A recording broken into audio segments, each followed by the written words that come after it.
और कंप्यूटर भाषा let's play super संदूक। तैयार हो जाइए श्रद्धा जी। एकता होते तभी हम सफलता, एक इधर टांग खींचेगा एक बार तो हम फिर सफलता बात नहीं नहीं बनती। बहू मेरी बहुत अच्छी, एक बाहर रहती है छोटा बेटा, जी जी। एक मेरे पास रहती है, 3 पोते। कहते हैं मंजिल उन्हीं को मिलती है जिनके सपनों में जान होती है, पंखों से कुछ नहीं होता, हौसलों में अगर जान हो तो पंखों की जरूरत नहीं होती।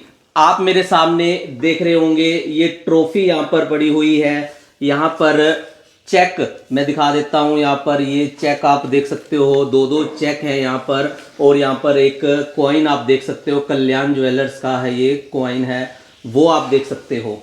और अब मैं आपको मिलवाऊंगा टोहाना की सरिता जी से। तो मैं बता देता हूं आपको, एक ऐसी बीमारी जिसका नाम सुनने से हमारे रोंगटे खड़े हो जाते हैं, गिरकर बेहोश हो जाता है, ऐसी बीमारी थी। और उस बीमारी से लड़कर केबीसी के सेट पर पहुंची और वहां से ये इनाम राशि जीत कर लेकर आई। मैं कहूँगा टोहाना का नहीं, पूरे हरियाणा, पूरे देश के लिए गौरव का पल है और पूरे देश का इन्होंने नाम रोशन कर दिया। मैम नमस्कार, पहले तो आपका थैंक यू सर, बहुत बहुत स्वागत है हमारे चैनल के अंदर आपका। मैम मैम कैसे आपके मन के अंदर आया कि मैं केबीसी के सेट पर जाऊंगी? और अमिताभ बच्चन, अगर बात करें पुराने बुजुर्गों की तो उनकी तो जान, पुराने क्या, हम जैसे युवाओं की भी वो शान है, हम भी देखते हैं अमिताभ बच्चन कैसे वहाँ तक का सफ़र कैसे आपने किया मैम?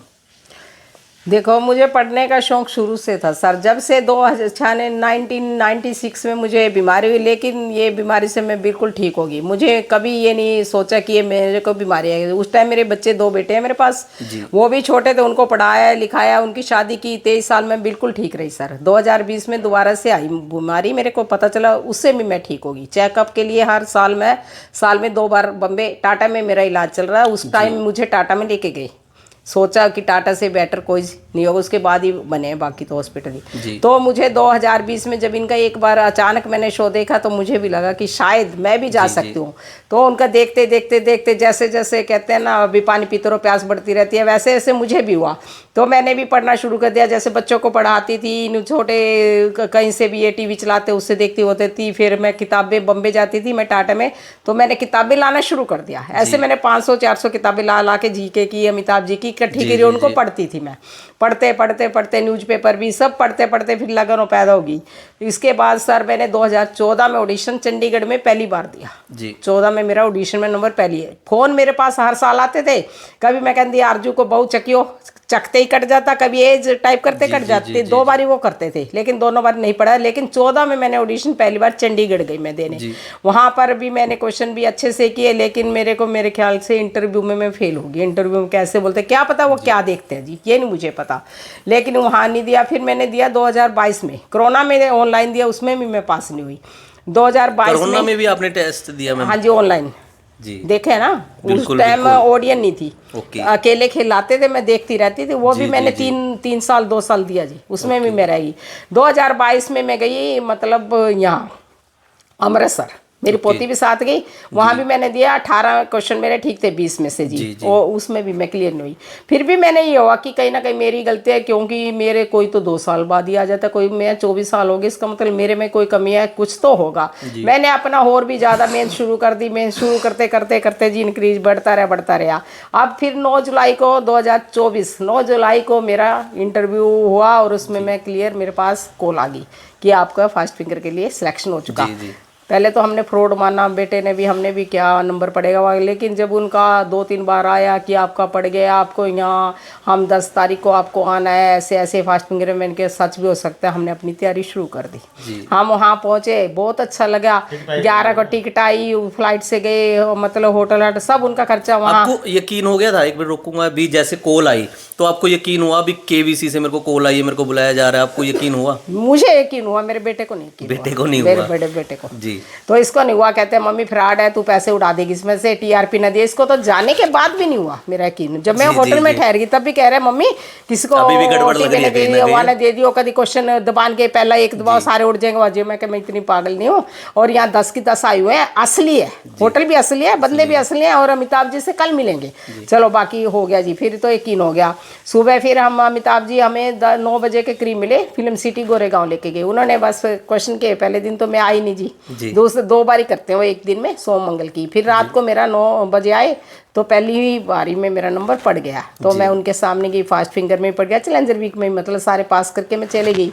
तब वो कहने लगे कैसा लगता है, मैं क्या भगवान से भी अच्छे लगते हो। मैंने भगवान को देखा नहीं, आपको तो मैं अब अपने सामने देख रही हूँ। कहने नहीं बहुत अच्छे, मतलब वो अभिमान नहीं है उनके पास, कुछ नहीं है। कहने लगे नहीं भगवान का दर्जा मत दो सरिता, मैं तो भगवान से नहीं, मैं क्या KBC आपके कारण है, नहीं तो KBC ने कौन देखा जी, किसका वजूद है, आपके कारण KBC। नहीं ये ऑडियन की वजह से। मैं क्या वो तो है ये सर, लेकिन मैं तो आपको भगवान से भी ज़्यादा मानती हूँ। उन्होंने बहुत अच्छे से मतलब बात सुनी कैंसर के बारे में, उनको बहुत ज़्यादा मेरे साथ सिंपैथी सी हुई, भाई ये बीमारी हो जाती है, क्या करें, इंसान है, चलो ठीक है ना, आप स्वस्थ रहे, हम सब दुआ करेंगे, आप निरोग रहे। उन्होंने मेरे से क्वेश्चन पूछे, जो मेरे को कोई घबराहट नहीं, उनके सामने बैठ के जैसे आप बैठे हो, जो क्वेश्चन आता था मैंने सोचा बस ये कर दो, लोग कर दिया जाए, लोग कर दिया जाए। मतलब यहाँ तक कि मैं 12:30 पे पहुँची, 13वां क्वेश्चन में मुझे थोड़ा डाउट लगा, मैंने क्विट कर दिया। तो जैसे अमिताभ बच्चन आपके सामने एकदम से बैठे, क्योंकि हमने देखो हम किसी स्टार को देखते हैं ना तो हमारे में एक्साइटमेंट बढ़ जाती है या हो जाता है, और वो इतने बड़े महानायक आपके सामने बैठे तो कुछ अलग फील हुआ आपको भी? हाँ देखो जो सपना था, और आपका तो सपना भी बहुत लंबा था, एकदम से सामने देखा, कैसा लगा? बहुत ज़्यादा खुशी हुई कि मैं आपको बता नहीं सकती कि जिसकी एक झलक पाने के लिए लोग पागल हो रहे हैं। सदी के महानायक, शहनशाहों के शहनशाह कहलाते हैं। आज मैं उनके सामने देख रही हूँ, मेरी बाजू पकड़ी हुई है, मेरी जफ्फी पाई हुई है, तो उसका तो देखो मैं आपको बता नहीं सकती ना। बहुत अच्छा लगा कि ये सब लोगों को ही प्यार करते हैं। बड़प्पन तो इसी में ना, धन से कोई बड़ा होता है जी। बड़प्पन तो ये कि आप मेरी बात सुनो, गरीबों को भी नहीं लगा मुझे, नहीं बड़ी राशि तो बाद में जीते ना, पहले ही मुझे धड़कन तो पहले ही बढ़ जाती है ना उनको देखने के, वह राशि तो मैं बाद में जीतूंगी ना जी।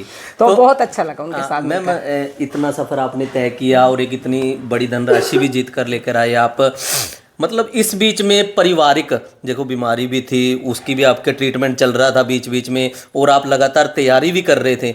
तो कभी घर में ऐसी कोई बात हुई, तू तो बीमारी, इतनी बड़ी बीमारी से जूझ रही है, अपनी दवाइयाँ चल रही है, कहाँ तू बैठ के पढ़ रही है, तैयारियाँ कर रही है, तो किसी ने रोका टोका ऐसा कुछ? नहीं, ऐसा मेरे परिवार में किसी ने मुझे नहीं कहा। हाँ 1-2 बार भाई सेहत को लेकर थोड़ा कहते हैं मम्मी बीमार हो जाएगी, KBC के पार तारेगा, के नंबर आएगा, लेकिन मैं फिर ऐसा कुछ नहीं था। भाई अगली पढ़े तो अगले का इंटरेस्ट है। एक इंसान कहता अभी बीमार हो जी, दूसरा कहता इसका मम्मी का इंटरेस्ट है तो पढ़े दो। बहू है मेरी, काम कर लेती थी। देखो आपको बहू को हम नौकरानी बना के तो लेके नहीं आते, अपनी बहू को बना के, अगर मैं आज उसकी हेल्प करूंगी दुख में, वो कल को मेरी करेगी ना। कल को हाँ मैंने बूढ़ी होना है, उसने काम करना है। हमारे घर में प्यार तो चलता। अगर इसने कभी नहीं कहा कि किताब, वास्तव में वैसे तो मैं सर किताब लेके बैठती भी नहीं थी काम के टाइम, सारा काम निपटा के ही रात को 10-11 बजे मिलजुल के आप लोग ही, मतलब किसी ने मुझे नहीं टोका इस बारे में। तभी सफलता हासिल शायद हो गई हो। जब परिवार में एकता होते तभी हम सफलता, एक इधर टांग खींचेगा एक बार तो हम सफलता नहीं बनती। बहू मेरी बहुत अच्छी, एक बार रहती है, छोटा बेटा एक मेरे पास रहती है, 3 पोतियां हैं। अगर ये काम करेगी तो मेरा तो फर्ज बनता है ना, छोटा पोता है 1.25 साल का, उसको तो पकड़ूंगी ना जी। बिल्कुल कि नहीं पकड़ूंगी? ये तो है ही है, कोई सारा काम तो हाथ को हाथ, वो सारा काम तो नहीं करेगी ना। नौकर तो नौकरी है ना, नौकर भी लगे हुए हैं, लेकिन खाना तो अपने हाथ का ही अच्छा लगता है ना। तो मतलब पहले तो आपको बहुत बहुत बधाई हो जी। आप सब। तो मैम मतलब आपको ये बताओ भी कितना तंग किया मैम ने आपको? ना मैम ने कोई तंग नहीं किया मेरे को, कि कोई परेशानी नहीं? कोई परेशानी नहीं। मेरे को तो ये था भी इसका सपना पूरा हो जाए। ठीक है। तो ये रात को जैसे पढ़ते होते थे तो आपको डिस्टर्बेंस नहीं होती थी, कहाँ लाइट चला रखी है, बंद कर दे और कर दे? आपको कोई मतलब नहीं, आप सो जाते आराम से, आप आराम से सो जाते, टेंशन नहीं थी? इतना पढ़ना पढ़ ले अपना, उसके बाद कह देता ज्यादा जागती तो कह देता बीमार हो जाएगी जी, अपना अब सो जा, सवेरे पढ़ ली अपना। तो एक बीमारी से भी जूझ रहे थे, वो भी टेंशन थी, और ऊपर से इन्होंने बर्डन KBC वाला ले रखा था। वो इतना टेंशन नहीं थी भी, बस ये था भी सपना पूरा हो जाए। सपना की मतलब वो थी भी, जो सपना देखा था वो पूरा हो जाना चाहिए, वो पूरा हो जाना चाहिए। तो सर क्या कहोगे युवाओं से, और खासकर उन लोगों से जो छोटी सी बीमारी होने पर भी घबरा जाते हैं, भी नहीं ये नहीं, और मैम तो बहुत बड़ी बीमारी से जूझ रहे थे फिर भी इतना हौसला रखना चाहिए, बीमारी से निपटना चाहिए, हौसला नहीं गिरना चाहिए। हौसला अगर आपके अंदर होगा हौसला तो बीमारी भी कट जाएगी। हौसला गिर लोगे तो बीमारी नहीं कटेगी। तो आज इतने बड़े स्टार के साथ बैठ के इनका और सपना पूरा हो गया। हमने भी पूरे देश के अंदर इन्होंने मतलब नाम हो गया। देखो एक तो अपन छोटे से शहर से थे, कोई जानता नहीं था, थोड़े बहुत तो अपने पूरा मिलनसार ही नाम- जानते हैं। वो तो दास ने कहा था अभी टोहाना टोहाना कहाँ है। कहाँ है पूछा ना पूछा सर ने उसने, मुझे सर ने भाई पूछा टोहाना टोहाना कहाँ है। कहाँ। मैं हमने कहा कहा सर हरियाणा में है ही तो छोटा टोहाना। सा कहा, छोटा नहीं होता। मैं कहा अब तो बिल्कुल नहीं छोटा रहेगा अब तो सर। बड़ा जब हो गया, आपके आगे आगे में आप तो वैसे ही बड़ा हो गया शादी के महानायक जी आगे आपके नाम पे टोहाना चढ़ी सरिता चढ़ी तो अब तो हमारा नाम चमकी जाएगा सर। हंसे फिर सास आपकी इतनी मतलब राशि जीत के आई, कैसा लगा? और कभी लड़ाई वगैरह होती थी आपकी? नहीं सर, लड़ाई का तो काम ही नहीं होता था, क्योंकि ये पढ़ने बैठती थी तो अपना काम पूरा करके बैठती थी घर का। जी। पूरी हेल्प मेरी इनकी रहती थी। मेरी हेल्प करने के बाद ही अपना खाली टाइम में पढ़ना इनको। ये नहीं है कि बीच में बैठ गए। लेकिन इन्होंने धनराशि जीती है, लेकिन इनका जो सपना था धनराशि जीतने से ज़्यादा वहाँ पे हॉट सीट पे जाने का था, पे जाने का था। वो इनका सपना पूरा हुआ। हमें बहुत खुशी हुई। इन्होंने पूरे टोहाना का नाम चमका दिया। पहले जो नहीं जानता था वो भी जानते हैं भी टोहाना भी कोई चीज़ है। टोहाना भी है। हाँ जी। चलो मैम धन्यवाद। और ये गुड़िया भी हमने सुना भी, इसने भी बहुत अच्छा सपोर्ट है जो अपनी दादी को किया है। भी आपने अपनी दादी का बड़ा सपोर्ट किया है ना? जी, कैसे किया मतलब ये आपने? सारे रजिस्ट्रेशंस मैं करते थे, ऑडिशंस में बहुत हेल्प करी, ऑनलाइन ऑडिशंस की रिकॉर्डिंग मैंने करी थी वो सारी। हमने सुना है आप जो टेस्ट वगैरह होते थे उसकी भी तैयारियां करवाते थे, क्वेश्चन पूछते थे आप दादी से? गूगल से क्वेश्चन निकाल के दादी को पुट करती थी। बहुत बहुत धन्यवाद, आपने हमें समय दिया और युवाओं के लिए आप प्रेरणा भी बने, उनके लिए भी प्रेरणा बने हो जो लोग इस लाइलाज बीमारी से डरकर हार जाते थे। और आपका सपना, जो लोग सपने देखते हैं, खासकर महिलाएं, शादी होने के बाद क्या होता है उनके सपने कहीं ना कहीं दब जाते हैं। लेकिन आपकी आज ये वीडियो देखने के बाद ना बहुत सारी महिलाओं में भी हिम्मत आएगी और बहुत सारे नौजवानों में भी, मतलब पतियों में भी हिम्मत आएगी भी देख उसकी पत्नी ने इतना बड़ा काम कर दिया, बीमारी से ग्रस्त होते हुए भी फिर भी कर दिया। और हम लोग भी अपनी अपनी मतलब पत्नियों को, अपनी बेटियों को, बहुओं को सपोर्ट करें। और ख़ासकर आपने जो मिसाल दी ना बहू, सास बहू वाली, वो भी कहीं ना कहीं आज बहुत सारे लोग जब इस वीडियो को देखेंगे तो शायद उनके भी घर के अंदर अगर छोटा मोटा अगर कोई लड़ाई झगड़ा वो भी ख़त्म हो जाएगा। और बहुत बहुत धन्यवाद मैम, बहुत बहुत मैं तो ये कहूँगा आपने टोहाना का नाम, पूरे देश का नाम रोशन कर दिया, तो मैम बहुत बहुत आपका धन्यवाद। मैं तो यही कहना चाहूँगी सर, सबको युवा को कोई भी काम है किसी भी फील्ड में, ये नहीं है कि ओनली केबीसी में कह रही हूँ, लेडीज़ को, जेंट्स को, सबको कह रही हूँ कि कोई बीमारी लाइलाज नहीं होती, उसका इलाज हो सकता है अगर समय पे किया जाए, सबको बताए, सबका परिवार में मेल जोल बढ़ाएंगे तभी कोई कामयाबी मिल जाती है जी। और असफल होने के बाद आपको कोई भी फील्ड में काम अधूरा नहीं छोड़ना चाहिए। असफलता भी हमें कई गुण सिखा जाते हैं कि कहीं ना कहीं हमारी ही कमी है। अगर हम मेहनत, जुनून, भगवान का साथ और कड़ी मेहनत करेंगे तो कई बार तो भगवान भी हमारा साथ देने के लिए मजबूर हो जाता है। अगर हमें एक कदम रखता है भगवान को दूसरा हमारे साथ रखना ही पड़ता है, मेरा ऐसा मानना है। जी। मेरे साथ जो हुआ मैं वही आपको कर रही हूँ। और घर में भी जो कह रहे हैं आप सास बहू को, मैं सबको ये संदेश दूंगी कि बहू भी हमारी बेटी ही होती है। ये मेरे पास तो बेटी नहीं थी लेकिन बेटियाँ होती है, उनके साथ बनाओगे कल को वो भी अपने दुख में करेंगी। अगर आज हम बहू का नहीं करेंगे कल को वो भी हमें नहीं करेगी। मैं यही कहूँगी कि मिलजुल कर काम करने से, अपना काम करने से ही सफलता हासिल होती है, बिना उसके कोई भी सफलता नहीं हासिल होती। अपनी सोच ऊंची रखो तो विचार अच्छे रखेंगे, डर के तो कोई फ़ायदा नहीं होता ना जी, वही बात, डर के कुछ काम भी शुरू नहीं होता। तो मैम बहुत बहुत धन्यवाद आपका। तो ये देखा आपने सरिता जी ने एक बीमारी से लड़कर वो बीमारी को हरा दिया और जो इनका सपना था केबीसी में जाने का, एक लंबे समय से ऑडिशन भी दे रही थी, बार बार सीरियल भी देखती थी और इनके मन के अंदर ये था केबीसी में जाना है, केबीसी में जाना है, और वो सपना इन्होंने पूरा किया। परिवार ने फुल सपोर्ट की, काफ़ी सारी मदद है जो उनकी बहू ने करी, पोती ने करी, हस्बैंड ने करी, बेटे, मतलब पूरे परिवार ने इनको फुल सपोर्ट किया। तो ये वीडियो कैसी लगी आप लोगों को कमेंट कर भी बताइए और ज़्यादा से ज़्यादा शेयर करते रहे। तो मैं नवीन गोयल मिलता हूँ किसी और वीडियो के साथ, तब तक के लिए जय हिंद, जय भारत।